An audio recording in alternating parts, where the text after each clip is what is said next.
British వారితో పోరాడిన కోరుకొండ సుబ్బారెడ్డి మరియు ఆయన అనుచరుల వివరాలను ప్రభుత్వం వెంటనే సేకరించి వారి కుటుంబాలకు తగిన గుర్తింపు ఇవ్వాలని, కేఆర్ పురం ఐటీడీఏకు కోరుకొండ సుబ్బారెడ్డి పేరు పెట్టాలని కోరుతూ ఏలూరు జిల్లా బుట్టాయిగూడెం మండల కేంద్రంలో ఆదివాసీ మహాసేన ఆధ్వర్యంలో గురువారం విలేకరుల సమావేశం నిర్వహించారు. ఈ సందర్భంగా న్యాయ సలహాదారు అయిన పురపు సూర్యనారాయణ మాట్లాడుతూ 1857 సిపాయిల తిరుగుబాటుకు ముందే బ్రిటిష్ వారిపై ఆంధ్ర ప్రాంతంలో కోరుకొండ సుబ్బారెడ్డి తిరుగుబాటు చేశారని, అదే సమయంలో 1858లో ఆయనతో పాటు మరో 10 మందిని ఇక్కడే ఉరితీశారని అన్నారు.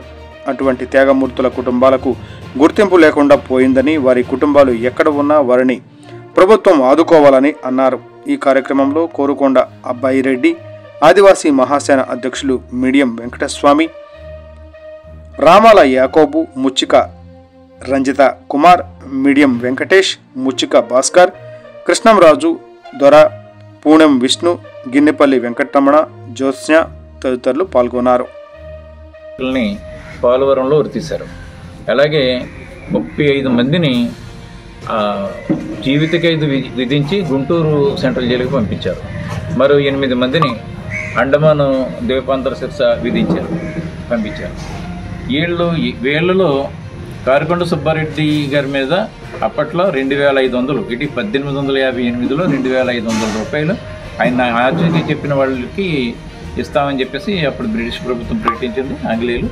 తర్వాత ఈ కారుకొండ వెంకట సుబ్బారెడ్డి అని ఆయన తల మీద 1000 రూపాయలు, కారుకొండ మంగారెడ్డి అని ఆయన తల మీద 300 రూపాయలు, కొర్ల సీతారామయ్య తల మీద 300 రూపాయలు, చింతపల్లి దాసిరెడ్డి తలపై 200 రూపాయలు, కొర్ల సింగిరెడ్డి తలపై 200, కొర్ల రాజారెడ్డి తలపై 100 రూపాయలు, దుండంగి వీరారెడ్డి తలపై 100 రూపాయలు, పల్లాల రామయ్య తలపై 100 రూపాయలు, గబ్బలంపాటి రామిరెడ్డిని పట్టిస్తే 100 రూపాయలుగా 1857లో బ్రిటిష్ ప్రభుత్వం ప్రకటించినట్లుగా ఇవాళ చరిత్రలో ఆధారాలు ఉన్నాయి.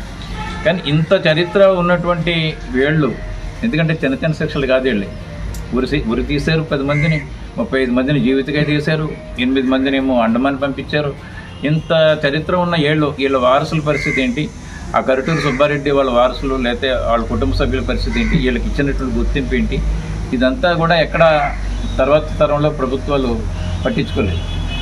ఇప్పుడు ఎవరెవరికో పెన్షన్లు ఇచ్చారు కానీ వీళ్ళ కుటుంబాలు ఎక్కడా కూడా అందులో లేరు. ఇదంతా ఎప్పుడు బయటకు వచ్చిందంటే 75 సంవత్సరాలు స్వాతంత్ర వచ్చిన సందర్భంగా ఢిల్లీలో జరిగినటువంటి ఆ కార్యక్రమంలో, ఢిల్లీలో కేంద్ర ప్రభుత్వం చేసినటువంటి కార్యక్రమంలో అప్పుడు ఇక్కడ ఈ ప్రాంతం నుంచి కారుకొండ సుబ్బారెడ్డి, ఆ రంపచోడవరం ఏరియా సంబంధించి కారం తమ్మన దొర, వీళ్ళిద్దరూ ప్రముఖంగా వీళ్ళిద్దరి పేర్లు కూడా అక్కడ రావడం జరిగింది ఆంధ్ర ప్రాంతం నుంచి. అల్లూరి సీతారామరావు తర్వాత తరంలోని వాళ్ళు అక్కడ ప్రచురించారు సాగుని. చరిత్ర ఉన్నటువంటి వ్యక్తుల్ని ఎందుకు ప్రభుత్వం ఇప్పటివరకు పట్టించుకోలేదు? ఇప్పటికైనా ప్రభుత్వం వాళ్ళకి ఇవ్వాల్సినటువంటి గౌరవం ఇవ్వాలి.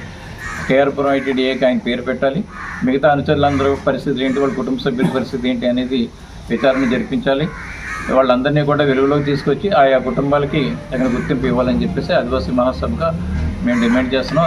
రేపు ఆగస్టు 15 సందర్భంగా ఐటీడీఏలో కానీ సబ్ కలెక్టర్ కానీ అధికారులందరూ కూడా కారుకొండ సుబ్బారెడ్డిని జ్ఞాపకం చేసుకోవాలని చెప్పేసి మీ సందర్భంగా డిమాండ్ చేస్తున్నాం.